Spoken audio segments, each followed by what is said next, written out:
আসসালামু আলাইকুম। ওয়ালাইকুম সালাম। মেলাকুম ধরে দেখতেছি খারাপ আছে, দেবেন? আমার বাড়ি আসলে অনেক দূরে, মায়ের অসুস্থ তো, ডাক্তার দেখাইতেছিলাম, টাকা সব শেষ, যাওয়ার ভাড়া নাই আর কি। এই বিপদে পড়ে গেছি। উঠেন। আমি তো কইলাম আমার কাছে কোনো টাকা নাই, ভাড়া দিতে পারবো না। টাকা লাগবো না, উঠেন উঠেন, সমস্যা নেই, উঠেন। এই সামনের বাড়িটাই। হ্যাঁ হ্যাঁ, এখানে রাখেন। তো ডাক্তার দাইতে কথা বললে তো ডাক্তার দাইতে যাস না, ভাতার গুলোকে পিরিত করতে যাস। কি সব উল্টাপাল্টা কথা কইতাছেন? উল্টাপাল্টা কথা কইতেছ মানে? আমি কথা কইতে জানি না? আমার কথা কয় তোর কাছ থেকে শেখা লাগবে, খয়রাতির বাচ্চা। সকালবেলা ঘর থেকে বাইরে হইতে টো করে আসে, কোনো টাইম জ্ঞান নাই। মাতলামি শুরু করছেন না? উল্টাপাল্টা কথা কইতেছেন কেন? উল্টাপাল্টা খাই আইসা ও মানুষের মতো আচরণ করতেছেন। সুন্দর করে কথা কইতে পারেন না? মায়ের শরীর খারাপ এমনিতেই। উল্টাপাল্টা খেয়ে আইস। এই তোর বাপের টাকায় খাই, তোর বাপের টাকায় খয়রাতির বাচ্চা। আর তোর বাপের টাকা নেশা করে, তোর টাকা না, তোর অন্য কোনো ভাতারের টাকা নেশা করি আমি নেশা করি আমার টাকায়। তোর মতো বিধবাতে বিয়ে করে আমি ঘরে ঢুকে তোর কপাল, তারপর সুপা তোর সোপা আমি। আরে ভাই করতেছেনটা কি? মারেন না ভাই। তুই কেনা আমার ঘরে নতুন লাগ ভাই ভাই আমার এ তোর ভাতারের ভাত ভাল লাগে না? ভাল লাগে না ভাতার ভাত দিত আমি তো লাংবালে ওরে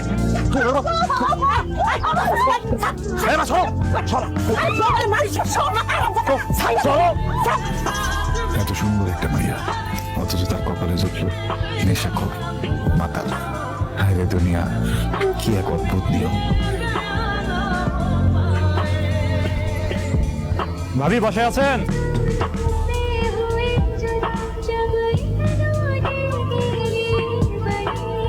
ভাই আপনি বসেন, আমি আপনার জন্য পানি নিয়ে আসছি। ভাই পানি লাগবে না, আপনি টাকা নিয়ে আসেন, আমার অন্য বাসায় যেতে হবে। এসে কি ভাই, একটা সমস্যায় পড়ে গেছি। টাকাটা ছিল, একটু ঝামেলা হয়ে গেছে। আপনি টাকা আমি দিয়ে দিব, আপনি চিন্তা করেন না। এই তো ভাবি দিলেন তো মেজাজটা এখন ধরিয়া। এই কি অবস্থা হয়নি? অফিসের বস কি শুনবো আমার কথা? আমার মেয়ের বাপ গেছে গঞ্জে কাপড় নিয়ে। শোনেন ভাবি, টাকা নেওয়ার জন্য কত পথ ধরলেন স্বামীরে নিয়ে, বললেন একটা কিস্তিও মিস হবে না। আপনার স্বামীও কত কথা বললো বিদেশ যায় সব টাকা দিয়ে দিব। ওই আপনার স্বামী তো সব টাকা নেশা করে শেষ করে দিচ্ছে। আজকের মধ্যে আপনার সব টাকা নিয়ে অফিসে আসবেন। আমার কথা কি বুঝতে পারলেন ভাবি? কোন যেতেছেন? বাজারের দিকে মহাজনের বাড়িতে। আপনার খ্যাপ নাই? আপনি খেয়ে সমস্যা নেই, উঠেন। টাকা কি কাকলে আমি দিব কেমনে? কিচ্ছু হবে না। বেঁচে কেনার অবস্থাটা ভালো না। স্যার দেখেন বেঁচে কেনা করে পরে কি হলো? বাইতে যাবেন না? জামু জামু বাড়িতে কি করবো আমি বুঝতেছি। কত টাকা? 500 টাকা। কত কমো? 300 টাকার মতো আছে এই জায়গায়। 200 টাকা আমি একটু করে আপনার ভাব করে দিতেছি। ও মা মা সালাহ কই কই গেছে জানোস না? কিস্তি দিতে গেছে। কিস্তি দিতে গেছে মানে? এই রাতের বেলা কিসের কিস্তি? আল্লাহ 30টা দিন কি শুরু করছে তোমার বেটার রাতের বেলা কিসের কিস্তি দিতে গেছে সে? তোর কোন বাপের এই রাতের বেলা কিস্তির টাকা নিয়ে যাওয়া পয়সা ছিল? হ্যাঁ তুই কিস্তির টাকা দিতে গেছিলেন আগের বছর শ্রাদ্ধ করতে গেছিলি? এই বিধবা বেটি তো জীবনটা শেষ করে দিল। তুই বউকে এত জ্বালাস কেন? আমি জ্বালাই না, এই বিধবা বেটি খাড়ে তুলে দিয়ে তোমরা সবাই মিলে আমরা জ্বালাচ্ছ। তুই বিদেশ যাবেন কইরা কিস্তির টাকা তুলবে, পরে মদ গাঁজা নেশা পানি করে টাকাগুলো উড়াইতেছে। আর আপনি আমার এই কথায় কথায় বিধবা কইবেন না। তোর বিধবা কমো নাকি মেমসাব কমো? আপনি কি করলে তুই আবার আমার নেশা করো, তুই আবার আমার নেশা করো ভাই করতেছেন নাকি? আপনার ঘরের বউ, আমি একটা বাড়ির মানুষ, খারাপ না আছে, আশেপাশে বাড়ির লোকজন আছে, কথাবার্তা বলে ভিতরে যায় এখন কেমন দেখা যায় না? পাতারও সোলাঙ্গের খরচ বেশি না? আমার বউরে আমি মারবো না কাটবো, এটা আমার ব্যাপার, তোর চলে। হ্যাঁ আমি জুয়া খেলে এইবার জানো, আমি জুয়া খেলে এইবার জানো গেলাম রে, পাড়া ভরে মাইকিং করে বেড়াচ্ছে আমি জুয়া খেলি। ভাই আমি আজকে কিছু মনে না করলে একটা কাজ দেখে আপনার স্বামী কিসের এই বিধবা খোয়া আনন্দ করে বিয়ে করছিলেন আগে? বিয়া না হয়েও বিধবা ডাক্তার শুনতে হয় আমার আল্লাহ 30টা দিন। কপালের দোষ, আসলে করার কিছু নেই। বুঝলাম না। আসলে আমার আমার জায়গায় বিয়া ঠিক হয়েছিল, মানুষটা বিদেশ থাকতো। হ্যাঁ আব্বা আমারে দেখা খুব পছন্দ করছিল। হ্যাঁ এই সব কথাবার্তা পাকাপাকি করে গেছিল, বিয়ার দিনক্ষণ সব কিছু। মানুষটার সাথে আমার একদিন মোবাইলে কথা হয়েছিল অল্প সময়ের জন্য।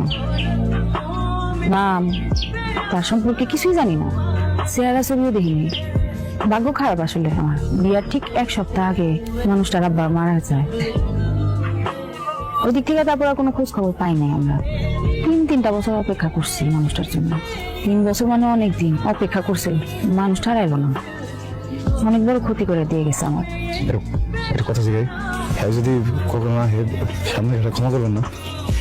ক্ষমা সামনে যদি পাই কচু কাটা করবো। সত্যি কি সালেহাই আমার নিহারিকা, যার জন্য আমি তিলে তিলে মনের বাগানে স্বপ্ন বুনছি, যার জন্য বিয়ার শাড়ি কিনা রাখছি, সেই শাড়ি এখন আমি কারে পরাবো? আমার জন্য আজকে আমার নিহারিকা তুষের অনলে পুরা মরতেছে। বাড়িতে কেউ আছেন? দরজাটা খুলুন। আপনার স্বামীর নাম কি মনির? কেন স্যার, কি কি হয়েছে স্যার এত রাইতে আপনারা? কি হয়েছে কিচ্ছুই জানেন না? এখন জানবেন।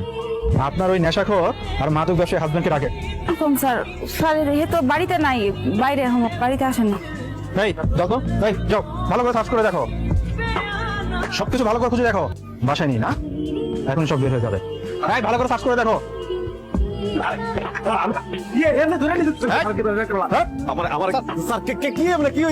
আর এই মিথ্যুক মহিলা বলছে ঘরের ভিতর কেউ নেই, দুজনে মিলে বাড়িতে ব্যবসা করবে আর নিজেদেরকে ফ্রেস্তা ভাবো। কপাল ভালো যে কোনো মহিলা পুলিশ নিয়ে আসেনি। কি কর না কারণ আপনাকে মনে বলেছে কোনো জায়গায় স্যার। এই নাটক কত নাটক করতেছে, তুই কতদিন ধরে মাদক ব্যবসা করছিস? ভেবেছিস আমরা কিছু জানি না? আল্লাহর কসম স্যার, খুদার কসম, আমি এই যে মাটি শুয়ে গেছি, আমার ভোর মাথা। আমি কোনোদিন মাদকের ব্যবসা করিনি, আমি কোনোদিন ব্যবসা করিনি। আমি মাঝে মধ্যে একটু খাই। কথা কও না তুমি। স্যার সত্যি কইতাছে স্যার, হ্যাঁ কোনো মাদক ব্যবসা করে না স্যার। তুমি যাও তো ভালো করে খুঁজে দেখো। স্যার পাইবো না কিন্তু স্যার, বিশ্বাস করো, আমি ব্যবসায় করি না, পাবো কি? পুলিশ পুলিশ আমার পুলিশ ধরে রাখছে কেন?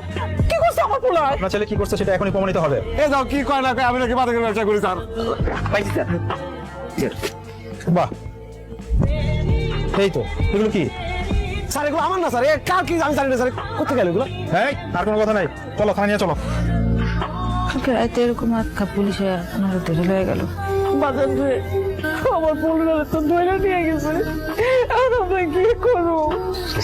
কাইন্দেন না, আর তো আপনার পোলার মতোই কিছু একটা বলবো, দরকার হলে যা কিছু আছে বেঁচে বুঝে ভাই ভাই করে হবে। তুমি টাকাটা রাখো, হ্যাঁ, খালাম্মার দিকে একটু খেয়াল রেখো। আর আপাতত চাচা টাকা লাগবে না, আপনি ওনারে সারানোর ব্যবস্থা করেন। আরে সবই হইব, আল্লাহরে রাখো। ধরো এটা এটা তোমার কাছে রাখো। আর ওই আগামী সপ্তাহে আমার অফিসে আইসো, আমি ওই কার্ডটা বুঝাই দিব না, হ্যাঁ? আইসো কিন্তু। ওই ছেলেটা কে রে? আল্লাহ রহমত করছে গোমা, আল্লাহ রহমত। কেমন আছে? আলহামদুলিল্লাহ স্যার, আছি ভালো। আপনার অফিসে গেছিলাম, হেরা কইলো যে আপনি বাড়িতে আছেন। ওই যে আপনি কইছিলেন না এক সপ্তাহ পরে আইতে। তোমার মনে আছে? আমি মনে মনে তোমার লেগে অপেক্ষা করতেছিলাম। আমি তোমার ফোনের প্রমোট হইতে চাই। সালেহা, এই সুযোগটা মিস করো না, এটা তোমার জন্য একটা বিশাল সুযোগ। সি সি সি চাচা, আপনি দিয়েছিল মনে, এগুলা মনের মধ্যে শয়তানি আর কিছুই না। মানুষ তো আপনি ভালো না। ভবিষ্যতে কোনোদিন যদি আমার লগে আর কোনো কথা কইছেন এই সমস্ত ব্যাপারে, আমি কিন্তু সবাই রেখে দিই। হ্যাঁ মনে হয় না আয় করে আনতে পারবো। আমি কেমনি ভালো সিনেমা চলছে তাহলে। কি হয়েছে আপনারা কি জানেন? আমি তো দেখি কিছুই বোঝে না, আর একটু একাই মধু খাওয়াইবেন, আমাকে দিকে একটু টাকা আন। কি কইতেছেন এগুলো উল্টা পাল্টা কথাবার্তা? বাড়েন, বাসা থেকে বাড়েন, বাড়িতে বাড়েন। কি করতেছি বোঝেন না? শ্বশুর নাই, শাশুড়ি ঘুমায়, স্বামী জেলে। আপনারা বাড়িতে বাড়েন। এই রবান, আরে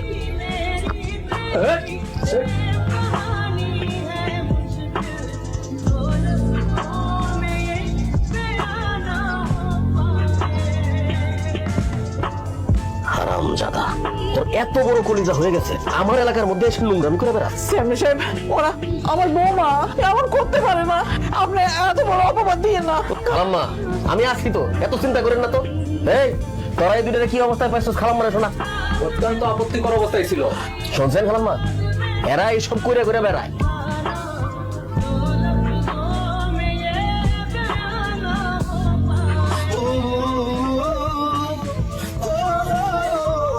আমি চেয়ারম্যান চাচা লোক কোন কথা বলতেছি, সব ঠিক হয়ে যাবে, আপনি ছাড়িয়ে দিব।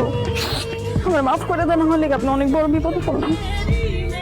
ওই আপনি কোনো মানুষ না, আপনি জানোয়ার। আমি জানো, আর তুই যে পাপি। ভালো ভালো কইলাম, একটু খুশি করলে তুই নিষ্পাপ হয়ে যেতি। তোর পাপ গন্ধ ছুটতো তারা।